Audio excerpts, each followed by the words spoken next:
according to the founding myth, the Exodus, described in the Bible and the Torah. Despite all the obstacles, Moses successfully led the people of Israel out of Egyptian slavery to the Promised Land. They had to cross the Sinai Desert. And inevitably, given that there were a lot of Israelites and very little food, they ran short on supplies. At that point, in order to prevent the population from starving, God sent down manna from heaven.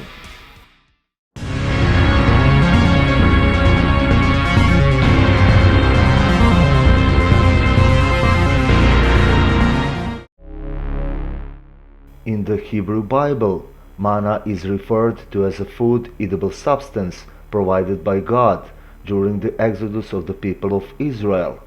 As it fell to earth, manna is described as some kind of seed which was white in color, after being ground and baked resembled wafers with honey.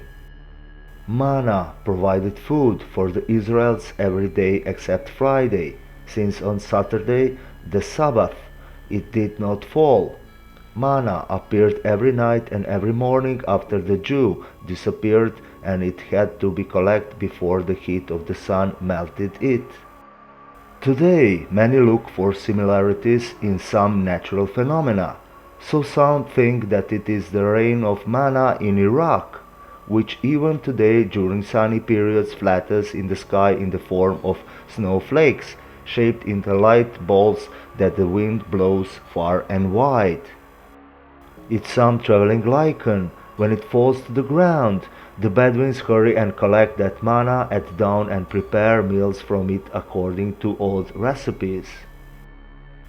According to another hypothesis, it would be excretion of the insect Coccus maniparus from the leaves of the tamarisk tree, the drops of which congeal at night and melt in the sun. Even today, the Arabs call it manna from the sky and collect it in the morning and the evening. Is it eaten raw or as a cake and tastes like honey? Its shape, the time of day in which it appears, and the taste itself considered to the biblical description, so many consider it to be a manna. Some believe that the Zohar, a collection of spiritual interpretations and comments of the Torah that are central to Kabbalah beliefs, may provide more insight into the mysterious food source. In the Zohar, there are descriptions of what is referred to as the Ancient of Days, providing manna.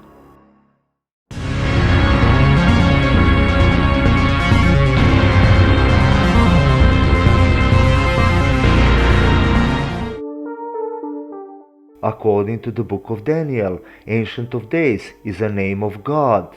In Eastern Orthodox Christianity, the Ancient of Days is sometimes identified with God the Father, or occasionally the Holy Spirit. The text in the Zohar book speaks of different-sized brains and different-sized faces that were connected with different tubes and different light sources. Theologians have suggested that this was a description of God. However, ancient astronaut theorists mean that when looked at from a modern perspective, what is described in the Zohar isn't necessarily a God figure, but rather a type of machine.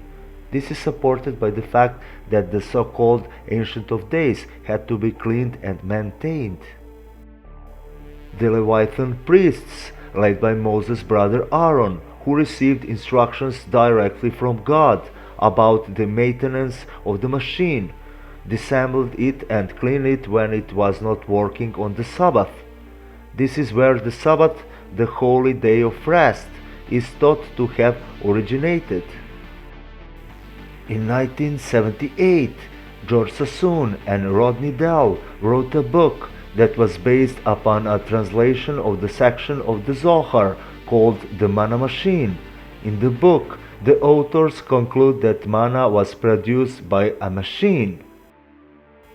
The so-called manna machine was eventually produced by George, who was an engineer, with the help of Rodney, who was a biologist, according to the instruction from the Zohar. They claimed that the machine produced biblical food based on alga culture. Moreover, this explains how the Israelis survived 40-year journey in the Sinai desert. Even more controversial, Sassoon and Dell said that a nuclear reactor used to power the Manna machine was stored within the Ark of the Covenant.